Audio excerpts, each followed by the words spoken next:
Bonjour frères et sœurs. J'espère que le Seigneur prend bien soin de vous. J'espère que le Seigneur prend bien soin de vous.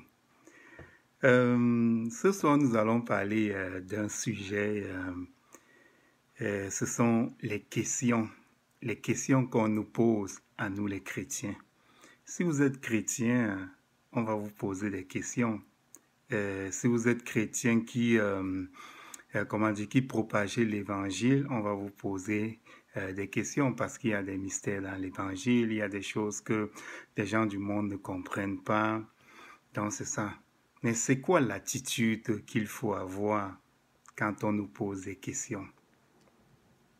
Pourquoi est-ce que j'aborde ce sujet? J'aborde ce sujet parce que je suis allé sur le net un jour et puis je suis tombé sur le blog d'un pasteur chrétien protestant qui vit en Suisse. Et puis, c'est un monsieur à qui on posait beaucoup de questions et puis qui répondait. Il faisait des articles où il répondait aux questions.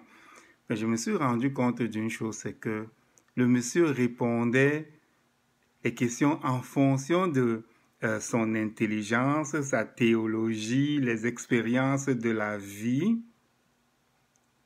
Et puis, je me suis dit, mais voyons, il y avait comme quelque chose qui n'allait pas, il y avait comme quelque chose qui n'allait pas. Alors, sur certaines questions, sur 2 articles, j'ai répondu, j'ai apporté des passages bibliques, mais le monsieur, le lendemain, quand il a vu ce que j'avais fait, il a effacé. Il a effacé pour que toutes ces personnes qu'il conseillait ne voient pas ça.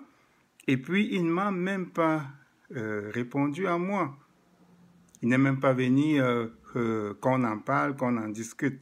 Donc, en fait, c'est ça. Finalement, on se rend compte qu'il y a des gens qui répondent ou bien qui font ce genre d'activité pour se glorifier eux et non glorifier Dieu. Parce que quand on veut glorifier Dieu ou bien quand on veut glorifier Christ, on cherche les réponses dans la Bible. Il y a toutes les réponses dans la Bible. Jésus lui-même, prenons l'exemple du Maître absolu, notre Seigneur Jésus. Quand on lui posait une question, comment est-ce qu'il répondait? Est-ce qu'il répondait par sa théologie, par son, je sais pas moi, son intelligence ou bien ses expériences? Qu'est-ce qu'il faisait? Lui qui est le Fils de Dieu, qu'est-ce qu'il faisait? Allons regarder un peu ça. Nous allons prendre notre Bible, regardons un peu dans Matthieu au chapitre 22, le verset 36. Parce qu'on va vous poser des questions parfois juste pour vous tester ou bien pour vous tenter. Et dans Matthieu au chapitre 22, le verset 36, c'est un maître de la loi qui est venu pour tester Jésus. Il pose la question à Jésus, « Maître, quel est le plus grand commandement de la loi ?» Et la Bible dit, Jésus lui répondit, « Tu aimeras ton Seigneur, ton Dieu, de tout ton cœur, de toute ton âme et de toute ta pensée.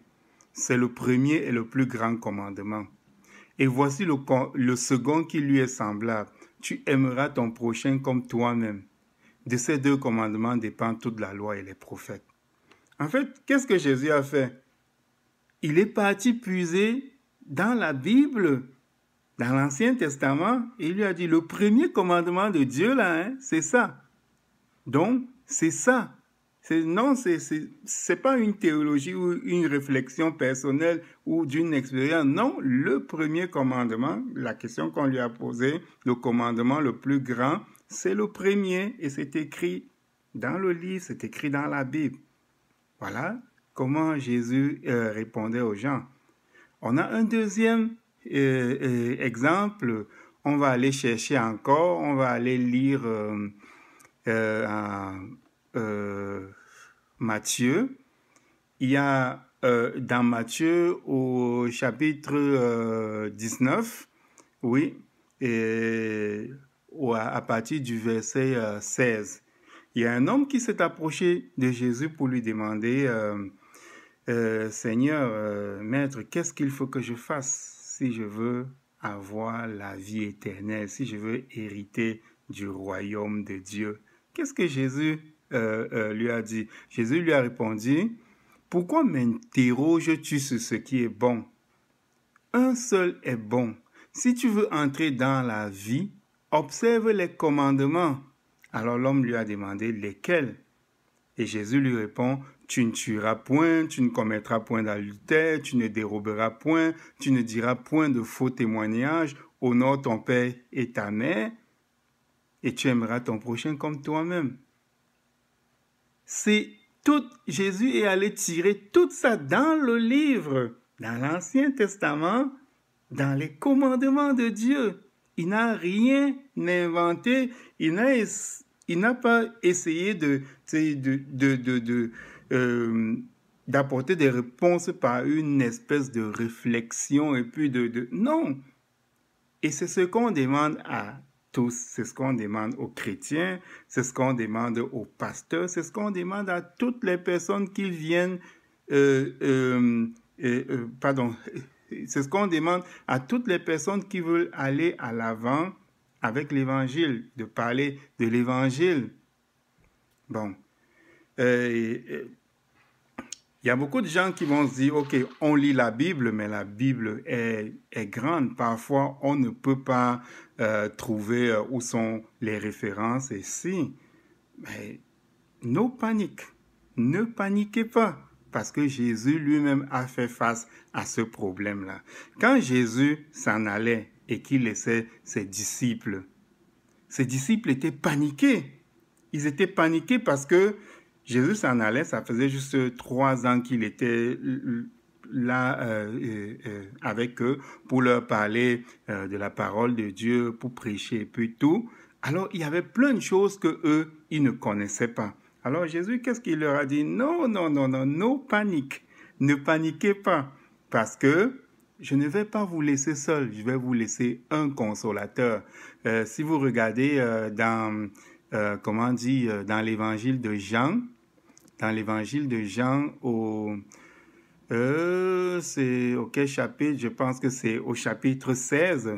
Dans l'évangile de Jean, ouais, c'est au chapitre 16, au verset 5, à partir du verset 5, Jésus leur dit à ses disciples, « Maintenant, je m'en vais vers celui qui m'a envoyé, et aucun de vous ne me demande où tu vas.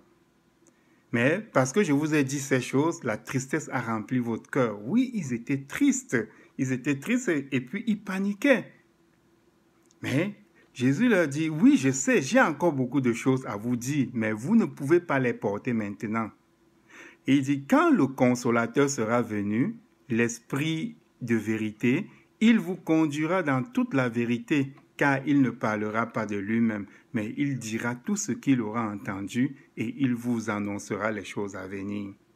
Donc, l'attitude qu'on demande aux chrétiens, aux pasteurs et à toutes les personnes qui prêchent la parole de Dieu quand on leur pose des questions ou bien quand ils ont un questionnement, c'est de ne pas se replier sur eux, c'est de ne pas regarder sur une théologie de, je sais pas moi, d'un grand penseur ou bien je sais pas moi, quelqu'un qui a parlé de la parole de Dieu. Non, c'est de se replier, de prier et de demander à Dieu ou de demander à Jésus-Christ de lui donner l'inspiration par cet Esprit Saint qu'il a qu'il avait promis. Et c'est l'Esprit qui vient, qui nous inspire et puis qui nous dit, « Hey, tel passage de la Bible répond à la question qu'on t'a posée. » Tel passage, parce que tout est dans la Bible. L'Esprit Saint, ce qu'il fait, c'est que, paf, il te fait venir un verset dans la Bible qui est la réponse à la question. C'est comme ça. Il n'y a pas d'invention.